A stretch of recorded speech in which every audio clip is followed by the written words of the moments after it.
Hello, and welcome to today's episode of the Academy. Now, today we're going to dive into Chapter 7 of Sun Tzu's Art of War. It's hard to believe we're almost halfway through this 13-chapter book. Now, Chapter 7 is titled Maneuvering, but maneuvering I think may be what I would consider a weaker translation, because there's more to this than just maneuvering. I think this is actually maneuvering and logistics.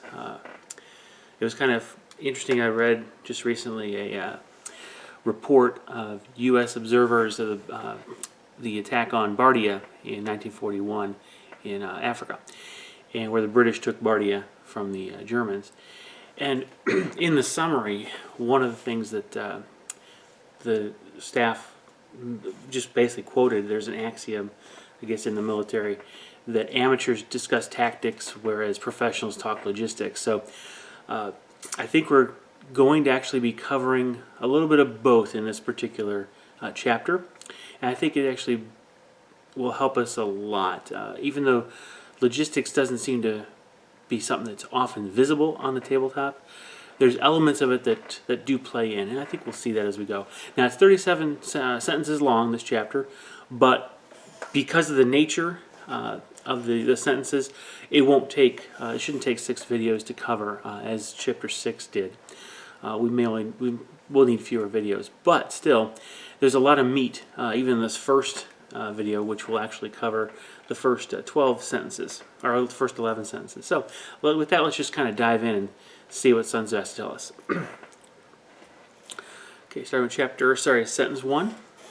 Sun Tzu said, "In war, the general receives his commands from the sovereign.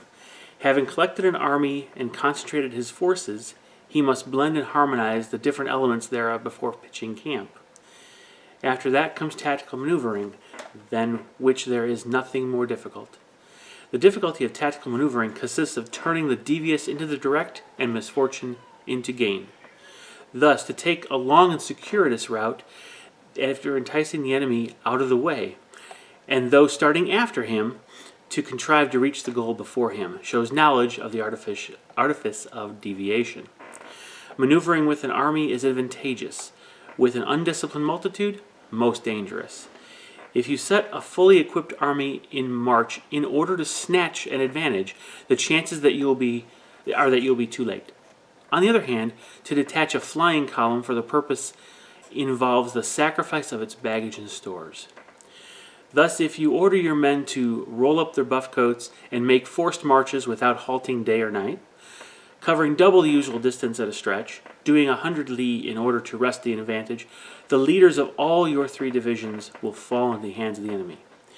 The stronger men will be in front, the jaded ones will fall behind, and on this plan only 1/10 of your army will reach its destination.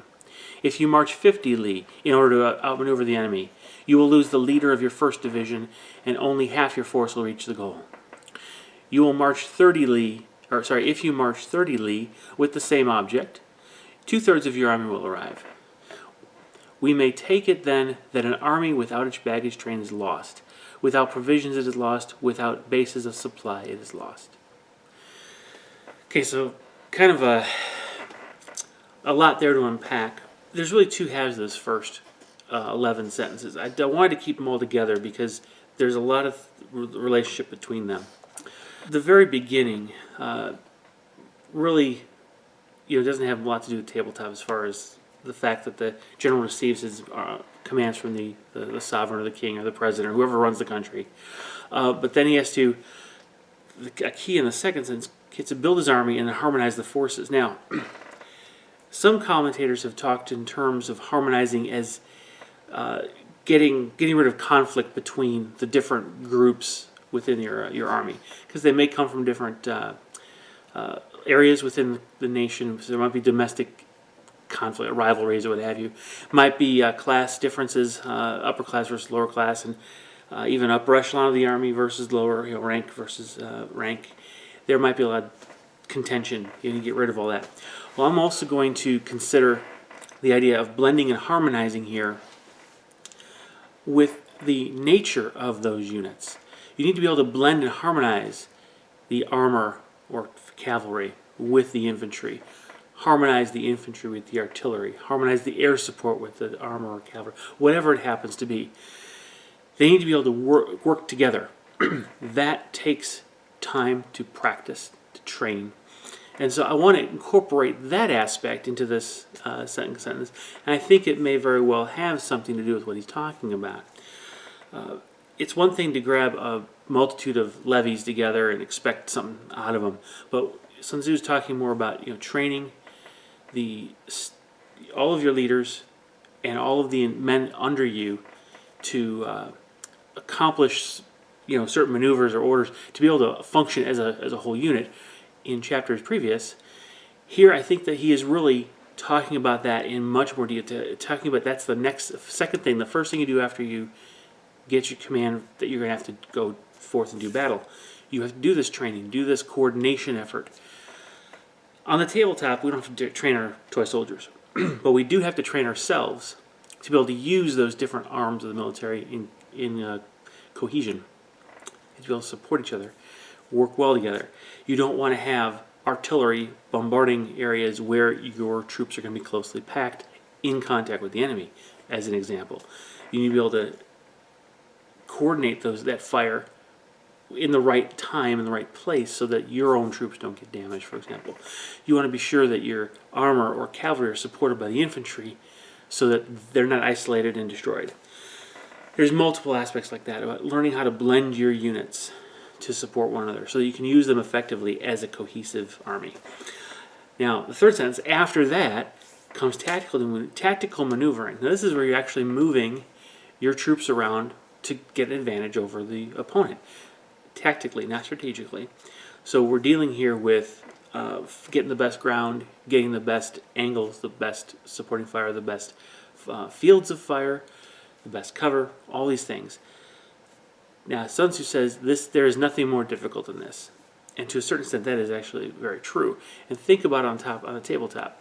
You've got different units with different capabilities of movement, different capabilities as far as combat, as far as strength of fire, resilience. And you need to move these on the tabletop into an advantageous position quickly to adapt to the changing environment. Matter of fact, the second piece of his sentence is the difficulty of tactical maneuvering consists in turning the devious into the direct and misfortune into gain. So remember, he's talking about devious and direct and indirect attacks in previous chapters. Well, that's what he's talking about here. Is you've taking a circuitous route. It looks up like it's units that are not really part of the battle or doing something different, turning that, which is a devious move, into the direct attack, where what the opponent thought was a direct attack is really not. That takes some skill. Turning a sudden turn, your opponent outflanks you. Being able to maneuver to counter that effectively, that's misfortune turning it into gain. That takes a lot of practice, a lot of skill, a lot of, honestly, presence of mind, because we sometimes get an emotional reaction when it happens to us on the tabletop. We have to watch out for that. Now, sentences basically 4 through really 11 are really talking mostly about logistics and movement. There are elements that aren't related to logistics, so I'm going to kind of cover them in two separate pieces. I'm going to touch lightly on the logistics, but show you how that actually can be important. So, in sentences 4 and 5, he's talking about taking a long, circuitous route after enticing the enemy out of the way, those starting after him, arriving before him, those kind of things. What he's really referring to here is things he's talked about before. You want to maneuver your troops in such a way that you obtain the objective that you're going for after using deviation or deception to draw him out of wherever it is you're trying to go. That way he won't have the units there to resist you in the strongest possible way. Not always easy to do, because most of the players that you're going to face, there's a scenario, they kind of know what's to be expected. You might actually both be going after the same objective. So this particular aspect is not always easy to accomplish. the idea of enticing the opponent away after taking a long and indirect route to that objective. Think of starting something in the backfield. The first turn, you're moving it off to the side instead of directly forward. That's a kind of a long way around, if you will. The opponent might not really think it's important anymore, that unit. You've given him another threat somewhere else on the table, so he goes after that, opening himself up, moving away from where you're wanting these units you just moved off.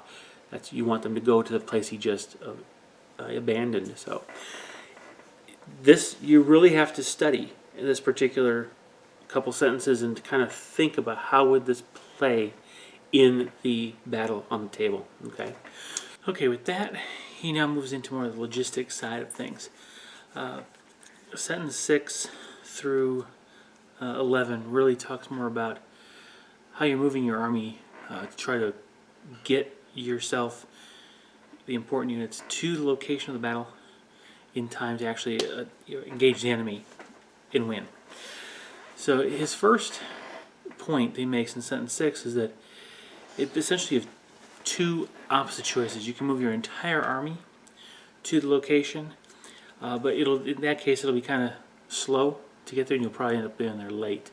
The other one is to basically detach a flying column to arrive and get there quickly. Now, a flying column is essentially a select group of units that are designed to, they're actually capable of swift movement, that can essentially, they put their stores and they drop their supplies behind they leave their baggage train behind, and they move as unencumbered as possible. So think in terms of an infantryman. Instead of having a full gear, they leave their gear behind, with the exception of their rifle and a certain number of pre-designated ammo clips. Very light, maybe a couple grenades. They wouldn't be taking days of rations, overnight gear, that kind of stuff. That would unencumber them so they could get there quickly. Now, what he's trying to tell us in this first sentence is there are two extremes. If you send that flying detachment forward, yes, they've got everything they need they're in a position where they can get there quickly, but they may not have the equipment they need to get the job done to have some duration on site. A good example of this would be Operation Market Garden. Paratroopers are extremely skilled soldiers who kind of act as this flying column because they're not encumbered by heavy gear. Now, yeah, they personally carry a lot of equipment, but there's no heavy equipment. I'm thinking World War II. So you're not going to have an infantryman with a machine gun. Now, they might drop them down a separate canister, equipment canister, but you're not going to have artillery, you're not going to have tanks, you're not going to have any heavy equipment beyond those machine guns. So when they secure the location, especially the third bridge, I want to say it's Remagen, they will have, they secured, they accomplished their objective. The problem is they didn't have the supplies that allowed them to resist the counterattacks that came. Now, it wasn't a lack of planning in a sense there. They had enough equipment to last a certain duration that was expected. The problem is the resistance between the first bridge and that third bridge was more stiff than the Allies expected, so they couldn't hold out. Their ammunition eventually did run out. And that's what happens when you risk this flying column. So you have a choice to make. Now, in most games, you don't have this choice. This doesn't factor into play. However, I have played a few board games, World War II board games, where you actually do represent supply depots, and the distance from supply affected your unit's ability to combat. They had to be able to trace a line of supply to a depot, or else they wouldn't be able to move as far, they wouldn't be able to fight as well, that kind of stuff. So there are games where this can play into effect. Now, you could even use these concepts to set up a special scenario if you want, but we'll leave that to you guys to think. Now, sentences 7 through 10 really talk about how, the shades of gray between those two extremes, where you send out a large group, if you try to send your army in a fast march, your best soldiers are going to arrive there early, your weaker ones are going to lag behind. Essentially, you're going to arrive piecemeal, and you'll be taken apart in detail. Matter of fact, you may not. Your entire divisions, all three divisions, the vanguard, the center, and the rear, will all kind of fall, get consumed by the opponent. Many battles start out as engagements of the van, and they just keep feeding troops in, and it becomes a meat grinder. Okay. Later on, he talks about, going through, well, if you don't travel quite as far, okay, more of your guys will get there, but you're still unsupported. And he's just trying to establish the concept with you, to try to convince you that it's really important not to try to go too far with forced marches, because you're not going to be getting what you need out of your men. The 11th sentence, though, I think actually really plays well into the tactics of this. Even though it's a logistics piece, you can actually, I think you'd really use this to help design scenarios, even weave it into campaigns to add flavor and variety, and increase the story value of some of the battles you might want to play on the tabletop. The sentence reads, "We may take it then that an army without its baggage train is lost. Without provisions it is lost, without bases of supply it is lost," right? So think about this. Objective markers, set up the terrain so that the objectives are actual supply depot terrain pieces. Maybe they're trucks, convoy of trucks that are trying to make it through the actual the battlefield, the tabletop, right? It could be a manufacturing plant, even a marshalling area where troops are gathering, their supplies are gathering, not necessarily a storage depot. So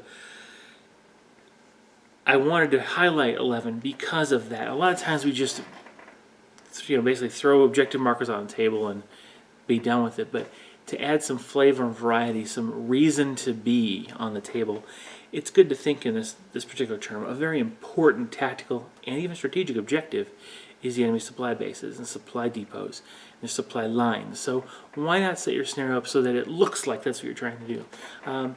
For me, I do get more out of a game when it's more like that, but everybody's a little different. Now, having said that, let's reel it back to maybe some of these other board games where the rule sets actually incorporate some aspect of supply and supply lines. It's extremely important you remember this sentence 11. You have to be sure you can trace lines of supply. You have to be sure you attack the enemy or try to deprive them of their supply lines or their supply depots. Do not underestimate the importance of supply, whether it's tabletop or whether it's a little good old-fashioned board game. All right, so we're going to halt it there. More to come next week. We'll dive through starting at sentence 12, and hope you can start seeing how some of these ideas of maneuver and logistics kind of play into the tabletop. Maneuver, really from a tactical perspective, is I think what we're really going to be focusing on in this chapter. But logistics, there's a flavor there, and there's some seasoning, I'll call it, that can add spice, if you will, to a game. It can add some nuances to a game that might actually make your play a little more fun. All right, just my opinion though, but leave comments below, ask questions. I will see you in the next video, next Academy next week. Bye-bye.